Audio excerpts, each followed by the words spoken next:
Hello दोस्तों, मेरे YouTube channel में आपका स्वागत है। अगर मेरा वीडियो आपको पसंद आता तो चैनल को लाइक करें, सब्सक्राइब करें और बेल आइकन को दबाएं ताकि आने वाले हर वीडियो की नोटिफिकेशन आपको सबसे पहले मिल सके। तो हम यहाँ पे बात करेंगे कि आज हम एक सॉफ्टवेयर बना रहे हैं। हम एक मिनी सॉफ्टवेयर का नाम है, हम जिसको देते हैं एक्सेल के अंदर। इसमें काम क्या होता है कि हम कोई भी वैल्यू डालते हैं तो ये हमें TDS कैलकुलेट करके दे सकता है।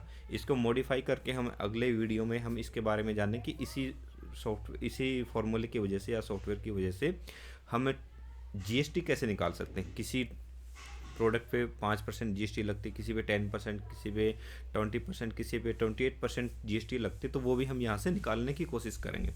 तो यहाँ पे जो नाम दे रखे हैं किसी के ओरिजिनल नाम नहीं, सिर्फ हमने समझने के लिए यहाँ पे नाम लिखे। तो काम कैसे करते हैं एक बार वो देखते हैं इसको। यहाँ पे हमने वो वैल्यू इनपुट करवानी है जो विदाउट TDS है। TDS होता है हमारा, यहाँ पे आपने लिखा हुआ कि यहाँ पे देख रहे हो कि TDS, इसको हम थोड़ा सा जूम करते हैं तब आपको ज़्यादा समझ में आएगा। जूम। तो ये TDS है कि टैक्स डिडक्शन सोर्स जो होता है, गवर्नमेंट को हमें टैक्स देना पड़ता था, तो अब इसकी जगह हमारा कुछ कंपनियों में TDS कटता है, कुछ कंपनियां ऐसी हैं। बाकी कंपनियों में क्या है, GST स्टार्ट होगी, GST लागू हो गया सभी में। तो इस पर हम देखते हैं। जैसे हमने यहाँ पे कोई वैल्यू अपनी इनपुट करवाई, हमारी कोई भी वैल्यू है,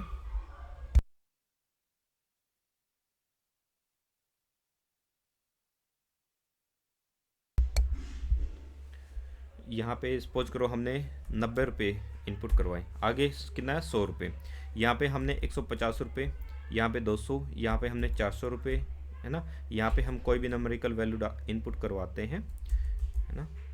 तो ये क्या हो रहा है, यहाँ पे प्लस नहीं आएगा, इसको हम हटाते हैं।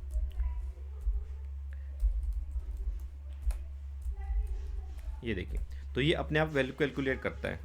अब तो हमें ये क्या कि हमें एक जीएसटी के अभी हम आगे देखें नेक्स्ट वीडियो में, लेकिन यहाँ पे हम TDS की बात कर रहे हैं। हमें कोई कंपनी में कोई काम कर रहा है, कोई वर्कर है, कोई काम कर रहा है, तो वो टैक्स देता है। जो कंपनी होती है, जैसे जो नेटवर्किंग की कंपनियाँ होती हैं, तो वो जब टैक्स देते हैं तो यहाँ पे उनका टैक्स निकाला जाता है 10%। ये वो वैल्यू है जो टैक्स कटने के बाद उनके हाथ में आती है, उनके अकाउंट्स में आती है, और ये वो वैल्यू जो एक्चुअली नेट अमाउंट होता है। तो हमें इसका काम क्या होता है कि मान लो किसी का कोई कस्टमर आया आपके पास और वो कहता है कि सर मेरे पास 5,895 रुपये मेरे पास वो पेमेंट आई है कि जो टैक्स कटने के बाद कंपनी ने मुझे दी है, तो मेरी नेट अमाउंट बताइए कि कितनी रहेगी। तो नेट अमाउंट उसकी जो है वो ये रहेगी 6,550 रुपये। इसको हम बोलते हैं नेट अमाउंट निकालना, कि उसकी एक्चुअली अमाउंट कितनी है विदाउट टैक्स, है ना। ये टैक्स कट के आई है ये, और विदाउट टैक्स उसकी कितनी रहेगी, नहीं including tax, sorry including tax कितनी रहेगी। तो आप देख सकते हैं यहाँ पे हमारे पास एक ही सीट है, लेकिन यहाँ पे हम 2 सीट को लिंक करवाते हैं। तो हम देखते हैं, आइए स्टार्ट करते हैं इसको, कैसे हम काम करते हैं इसके ऊपर।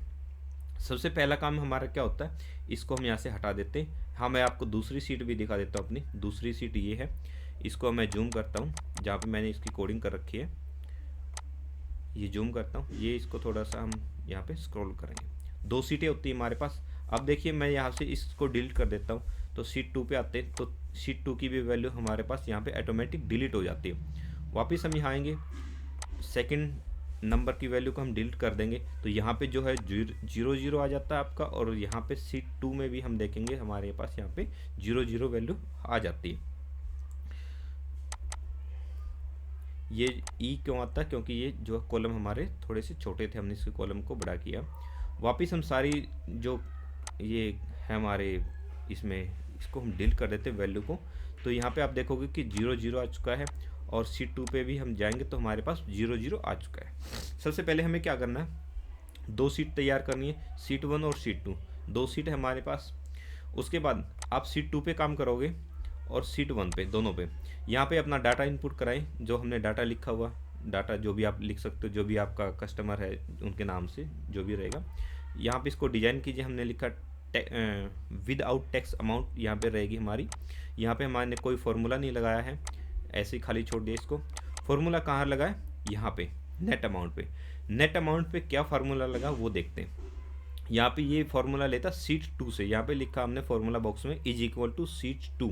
सीट 2 का डी कॉलम कौन सा है, ये वाला, ये हमारा डी कॉलम है।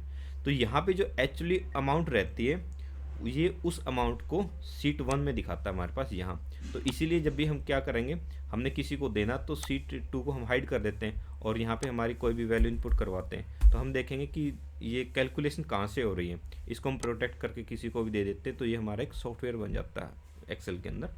तो इसको तो वो सोचेगा सामने वाले, जब हम सीट प्रोटेक्ट करके देंगे तो सामने वाले देखता है यहाँ पे अकेली सीट 1 है, तो यहाँ पे देखता है सीट 2 का भी दिखा रहा है, तो सीट 2 है का वो दिखेगी नहीं, वो प्रोटेक्टेड हो चुकी है हमारी वहाँ पे। वापस इसको यहाँ से हमें अगर अनहाइड करना है तो यहाँ से हम अनहाइड करेंगे सीट 2 को। आप कर सकते हो, लेकिन प्रोटेक्टेड होने के बाद आप इन चीज़ों को नहीं कर सकते, आप सिर्फ इसी के ऊपर काम कर सकते हो। जब सीट प्रोटेक्टेड हो जाएगी तो इन्हीं के ऊपर हम काम कर सकते हैं यहाँ पे। तो फॉर्मूला समझते, क्या फॉर्मूला लगाया हमने। सबसे पहले जो ए कॉलम है हमारा, ए कॉलम में हमने क्या लिया, यहाँ पे देखिए is equal to seat 1। Seat 1 कहाँ है हमारी, सीट 1 ये है यहाँ पे, इज इक्वल टू सीट 1।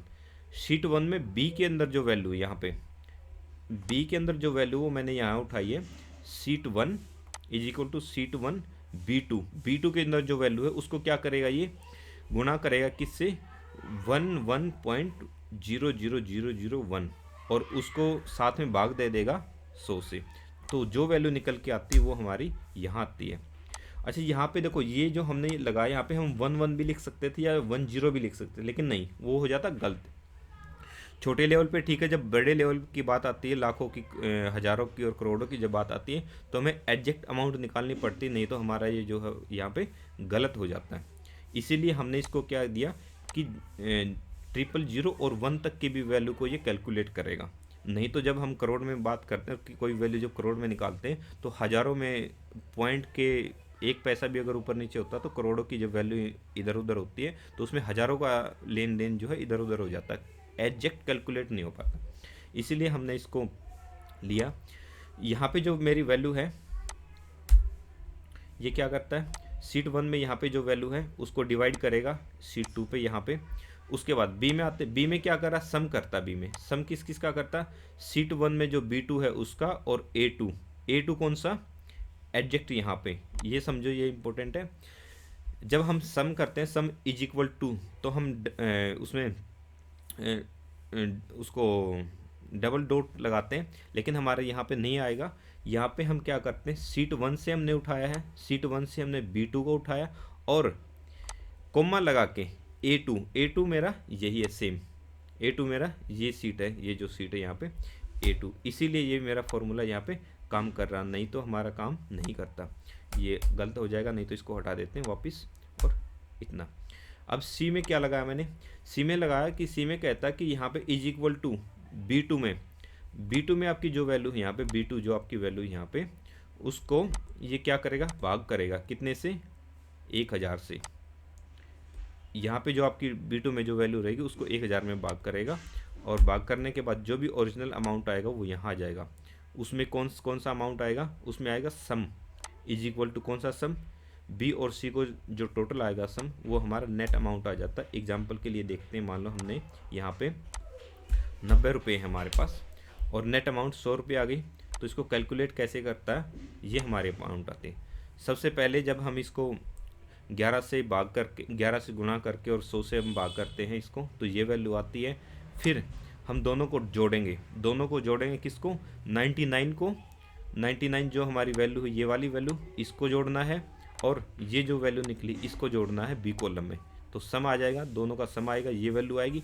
उसके बाद जो हमारा सी कॉलम है, सी को और बी को, इन दोनों का टोटल का जोड़ करके हमारा डी में इज इक्वल टू पूरा टोटल आ जाता है। अब यहाँ पे 0 दिखाता है, क्यों, क्योंकि यहाँ पे कुछ पॉइंट की वैल्यू शो की, अगर 100 ऊपर जाएंगे हम, देखिए यहाँ पे अगर हम यहाँ पे लिखते हैं 200, मान लो हम यहाँ पे लिखते हैं 200, तो क्या दिखाएगा वहाँ पे 2 रुपये की कीमत आनी चाहिए यहाँ पे, और यहाँ पे हम लिखते हैं 100,000, तो यहाँ पे 1 रुपये आएगा। मतलब यहाँ पे क्या आया, 1000, ये जो हमने यहाँ पे भाग दिया ना, ये देखो हमने इसको 1000 से भाग दिया है,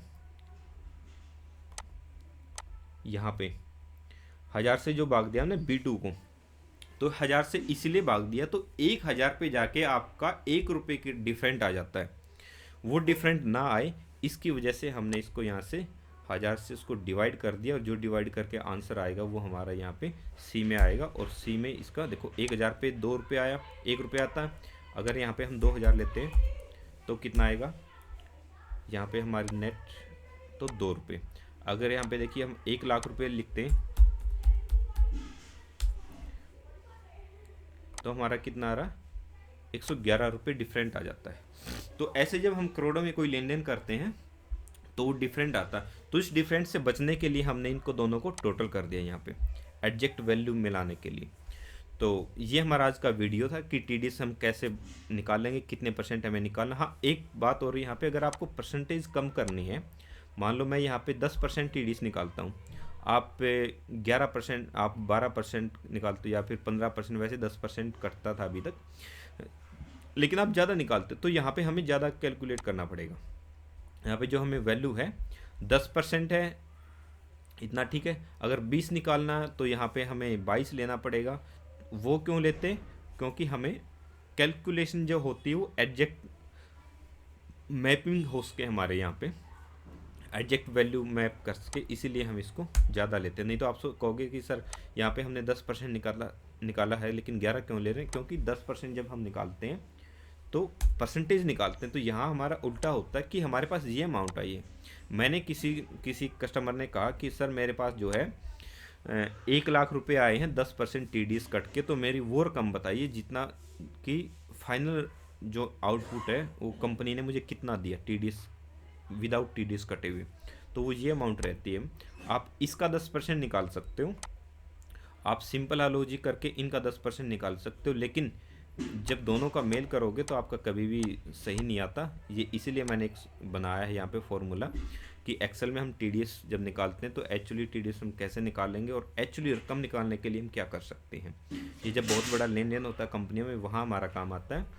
तो आज का वीडियो यहीं तक। आपको वीडियो पसंद आए तो मेरे चैनल को लाइक करें, सब्सक्राइब करें, और आने वाले हर वीडियो को आपको पहले जानकारी मिले इसके लिए आप नोटिफिकेशन हमारे बेल आइकन को ज़रूर दबाएं, और अपने कमेंट्स बताएं कि हम किस तरीके से अच्छे कमेंट्स, आप अच्छे वीडियो बना सकते हैं आपके लिए, जिसको आपको जानकारी, जिस टॉपिक के ऊपर आप चाहते हो कि वीडियो बन सके। आपको जो भी जानकारी चाहिए, जो इन्फॉर्मेशन चाहिए, तो आप मुझे कमेंट बॉक्स में लिख सकते हैं। और यहाँ पे ये नेट अमाउंट जो आती है 100 रुपये क्यों आया है, लास्ट में ये बता देता हूँ आपको। 100 रुपये जो यहाँ पे आया है हमारा, यहाँ पे नेट अमाउंट यहाँ से हमने उठाया शीट 2 के D2 कॉलम से उठाया हमने। यहाँ पे सिंपल फार्मूला है इज इक्वल टू शीट 2 और D2, वहाँ से उठ के यहाँ अमाउंट आ जाएगी। वहाँ पे जो अमाउंट है हम किसी को भी दे सकते हैं। इस सीट को हाइड करके यहाँ से सामने वाले को ये नहीं पता लगेगा कि काम कहाँ हो रहा। सिर्फ बाकी सीट प्रोटेक्ट करके, जितनी हमारी सीट ये है सिर्फ यही काम करेगी, बाकी सीट प्रोटेक्टेड हो जाती है। वो कहीं भी क्लिक करेगा उसका क्लिक नहीं होगा, कहीं भी हाइड अनहाइड करेगा कुछ नहीं होगा उसको। तो ये एक सॉफ्टवेयर हो जाता है। थोड़ा सा कैलकुलेशन आप कैसे कर सकते हो, ये आपको नेट पे कहीं नहीं मिलेगा।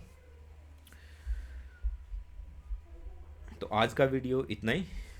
तो अगले नेक्स्ट वीडियो में नेक्स्ट टॉपिक के साथ फिर से मिलेंगे।